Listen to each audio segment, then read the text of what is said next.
Wala na, pare. Sira na lahat ng plano ko sana para kay Cecilia.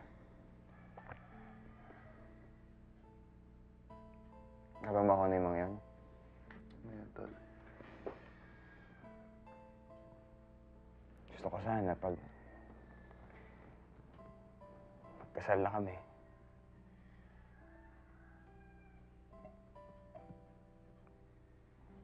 Gusto ko sana kumuha ng maliit na bahay. Kahit maliit lang. Basta yung simple, masaya.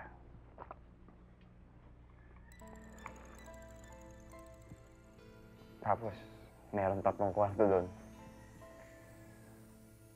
Yung isa para sa akin. Tapos yung 2, para na sa mga anak namin.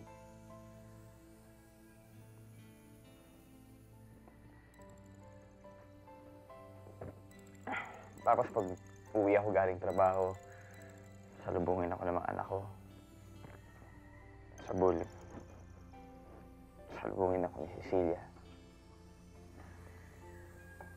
Kasi kasuhin niya ako. Kasi kakalungin ko yung mga anak ko. Masaya kami. Masaya. Basta masaya. Pero hindi na matutuloy ang lahat ng yan, pare. Wala na.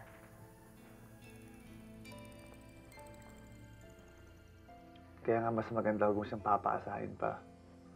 She deserves to know na talagang hindi kayo pwede. You owe her that.